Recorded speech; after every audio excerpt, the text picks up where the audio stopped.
तो हमारे साथ विद्यार्थी जुड़ रहे हैं। क्या शुभ नाम है आपका?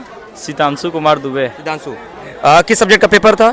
एमए संस्कृत का। एमए संस्कृत का पेपर था। सबसे पहला सवाल कि पेपर का लेवल किस तरीके का था, क्वेश्चंस किस तरीके के थे, इजी, मॉडरेट या हार्ड?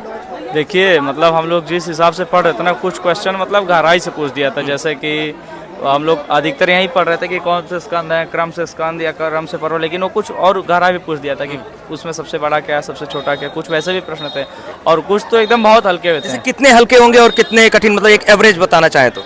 मतलब हल्के को ये कह सकते हैं कि 4 रैंकिंग दे सकते हैं और कठिन को भी 4 रैंकिंग दे सकते हैं। मतलब जो भी थे रेशियो ऑलमोस्ट 50-50 था क्या? आधे आसान आधे एवरेज? नहीं, आधे आसान नहीं कह सकते हैं, कुछ कठिन थे, बाकी अधिकतर आसान ही थे। आसान थे, मतलब ओवरऑल पेपर मॉडरेट था। ओके, पेपर जो पूछने का तरीका है एनटीए का, एसेशन रीजन क्वेश्चंस आते हैं, मैच द कॉलम आता है और क्रोनोलॉजिकल क्वेश्चंस आते हैं जो अरेंज करना होता है। तो किस तरीके के क्वेश्चन शामिल किया था इस बार सबसे ज्यादा? इसी प्रकार का था जी। ये सारे तरीके के? बिल्कुल। वन लाइनर क्वेश्चंस नहीं थे? एक लाइनर क्वेश्चन भी थे लेकिन वो बहुत कम थे।